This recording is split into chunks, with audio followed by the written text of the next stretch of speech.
Maka Bapak Ibu kalau berkunjung ke Ngayogyakarta Hadiningrat, monggo sempat ke Masjid Gede Kauman, di tempat di mana dulu para kiai pengulu mengajarkan agama, itu di belakangnya ada ukiran salak.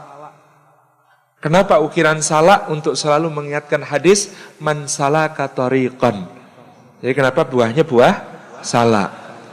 Sama kalau penjenengan masuk ke Masjid Gede itu sejak pagar langkannya Masjid Gede itu pasti ukirannya waluh. Waluh itu buah labu Jawa. Waluh kenapa waluh? Karena yang membentengi kita dari kemurkaan Allah dan api neraka adalah tauhid.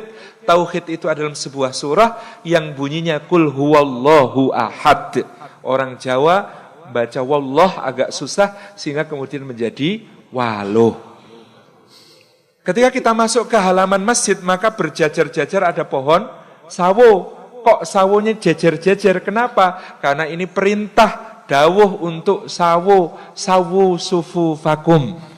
Luruskan saf-saf kalian. Karena innallaha yuhibbul ladzina yuqatiluna fi sabilihi saffa ka'annahum bunyanun marsus. Allah cinta orang yang berperang di jalannya seperti pasukan yang berbaris-baris seakan mereka itu bangunan yang kokoh. Maka sawo, kita kalau masuk ke serambinya, di serambi Masjid Gede Kauman Jogja itu, ukiran paling luar itu bentuknya buah nanas. Karena masjidlah tempat kita berlindung dari musuh hakiki manusia, yaitu syaitan. Maka nanas, kul a'udzu birabbin nas, malikin nas, ilahin nas, dan seterusnya. Kalau kita lihat kemudian di atapnya Masjid Gede itu ada ukiran tanaman yang saling bertaut satu sama lain. Sulur-sulur seperti ini disebut sebagai lunglungan. Lunglungan itu artinya tulung-tulungan. Wa ta'awanu 'alal birri wat taqwa. Jadi masjid itu tempat saling tolong-menolong di dalam kebajikan dan ketakwaan. Kalau kita lihat pintu masuk ke ruang utama masjid, itu pas di depan di mana para qadhi dulu mengadakan mahkamah pengadilan Surambi. Di dalam Angger-Angger Agung, kitab undang-undang kerajaan, disebutkan bahwa pengadilan Surambi sumber rujukannya kitab Patakul Mungin, Patakul Wahab, Tohpah. Nah, kita sekarang bisa tahu itu Fathul Mu'in, Fathul Wahab, dan Tufah. Jadi di situ di belakangnya ada ukiran bentuknya wajik. Saya dulu bertanya kepada Romo Tirun, KRT Jatiningrat, kenapa kok wajik? Wah itu kayaknya ada ayatnya tapi saya lupa ya mas. Wajik itu pokoknya hubungannya dengan pengadilan di akhirat.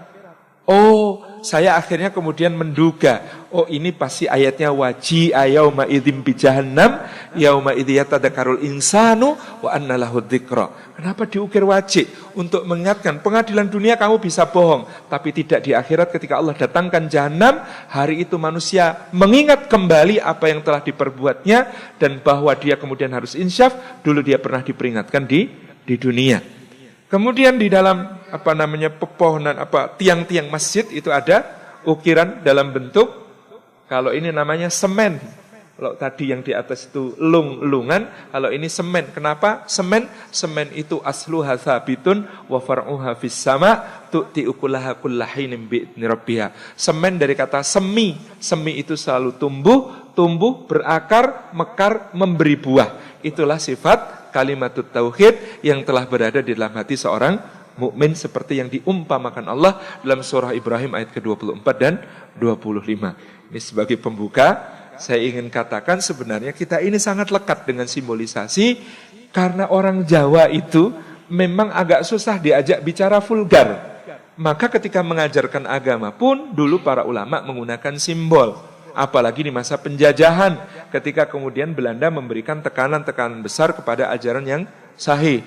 Sehingga kemudian kita lihat sampai ke atap masjidnya, tajuk atapnya berbentuk tajuk, di puncaknya bukan kubah, tetapi ukiran daun keluih.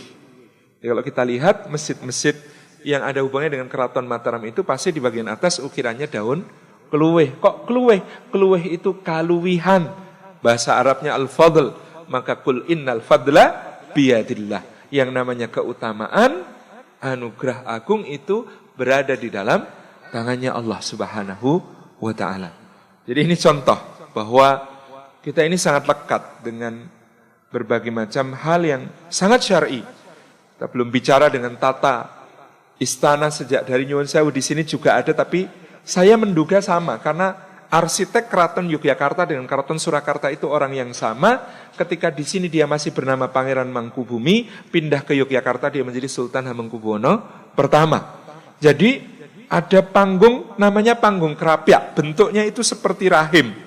Beliau bentuk seperti rahim, di situ biasanya pelihara hewan berupa rusa. Lalu nanti Sultan biasanya memanah dari atas, itu simbol konsepsi. Jadi kalau panahnya kena ke rusa, itu seperti sperma kena sel ovum. Jadilah konsepsi di situ, maka di dalam rahim itu kemudian ada desa namanya Mijil. Mijil itu artinya lahir, disitulah kelahiran manusia. Sesudah dari panggung Krapyak, kalau di Jogja, kalau berjalan ke arah utara, kita menuju ke Plengkung Nirboyo. Gerbang keraton yang di sebelah selatan namanya Plengkung Nirboyo. Karena kampungnya namanya Gading, sini juga ada ya. Namanya, maka kemudian sering disebut sebagai Plengkung Gading. Itu jalannya itu, yang kanan pohon asem, yang kiri pohon tanjung. Selalu begitu. Kok asem karo tanjung? Karena membesarkan anak itu dalam tradisi Islam, itu harus banyak mesem dan banyak menyanjung. Makanya pohonnya pohon asem dan pohon tanjung, harus banyak mesem, banyak nyanjung. Karena bayi itu sengsem, bayi itu bayi yang banyak memberikan pesona kepada kita. Kita jalan masuk ke dalam keraton, pertama ketemu dengan alun-alun selatan. Di alun-alun selatan itu sebelum masuk ada pohon seperti pohon asem tapi warna daunnya lebih muda. Maka disebut sebagai pohon sinom. Inilah tanda masa kemudaan, posisinya di alun-alun. Pohon sinom ini menendangi masuk alun-alun itu jalannya 5, yang 2 halus, yang 3 kasar. Inilah panca indera, kenapa yang 2 halus, yang 2 ini akan yang terbanyak dimintai pertanggungjawaban oleh Allah, inna sam'a wal basara, yaitu pendengaran dan penglihatan. Lalu di alun-alun ini ada 3 macam pohon dulu. Pakel, pelem, kueni, ini jenis mangga-manggaan semuanya ya. Pakel itu mangga hutan, pelem itu pohon mangga yang biasa kita kenal, kueni itu sejenis mangga juga, bentuknya bulat, seratnya lebih kasar. Pakel, pelem, kueni ini menyimbolkan orang yang balik itu harus pakel. Pakel itu artinya akil, tidak boleh hanya balik tapi harus akil, harus mempergunakan akal. Dia sudah mulai mumayyiz, bisa membedakan yang benar dan yang salah. Pelem itu artinya gelem. Gelem itu artinya mau, maksudnya mau melaksanakan syariat. Syariat apa? Karena dia sudah mukallaf. Jadi mumayyiz lalu mukallaf, dia sudah terkena beban-beban syariat sehingga harus gelem melaksanakan syariat. Yang ketiga kueni. Kueni itu artinya wani, berani, bertanggung jawab karena semua amal perbuatannya mulai saat itu sudah ditulis dan kelak akan dipertanggungjawabkan di akhirat. Makanya ada pakel, pelem, kueni. Konon kata kakek saya dulu jumlah pakelnya 61, pelemnya 63, kueninya 64. Jumlah apakah itu? 61 usia Rasulullah SAW secara Masehi, 63 usia beliau secara Hijri, 64 usia Nabi menurut petung tahun Jawa. Jadi 61, 63, 64. Naik kita akan ketemu Siti Hinggil. Di sebelah kanan dan kiri ada pohon. Yang kiri pohon soka, yang kanan pohon cempora. Soka menyimbolkan anak laki-laki yang sudah masuk ihtilam, mimpi basah. Cempora itu sudah haid anak perempuannya. Maka yang seperti itu harus sudah dipisah dengan Siti Hinggil, dengan tanah yang tinggi. Tidak boleh pohon soka sama cempora ditanam satu tempat, nggak boleh. Karena yang sudah balik nggak boleh ikhtilat, harus pisah. Gitu ya. Ini harus pisah. Ini soka, ini cempora. Pemisahnya apa? Siti itu tanah. Tanah itu asal kejadian manusia. Hinggil itu artinya tinggi. Maka dia adalah manusia yang memiliki akhlak yang tinggi. Jadi harus ada guru yang mulai mengajar dengan pengajaran yang baik. Dan guru itu harus memiliki akhlak yang mulia. Dan salah satu tanda akhlak mulianya adalah bisa memisahkan laki-laki dan perempuan ini dalam alamnya masing-masing dan diajari dengan akhlak dan adabnya masing-masing.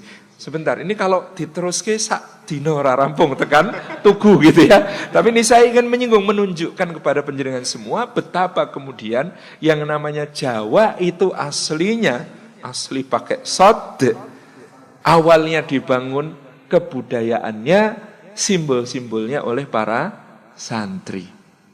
Jadi saya mencatat setidaknya ada 3 sosok yang selalu akan saya tulis. Ini sedang proses, mohon doanya dari Nasi Mataram ini. Kesantriannya Masya Allah. 1 Pangeran Diponegoro, yang kedua kakek buyutnya namanya Pangeran Mangkubumi, yang ketiga kakek buyutnya Pangeran Mangkubumi namanya Sultan Agung. Ini 3 sosok yang selalu menjadi referensi tentang bagaimana menjadi seorang muslim yang saleh dengan kemudian menerjemahkan keislamannya dalam simbol-simbol untuk pengajaran kepada rakyat.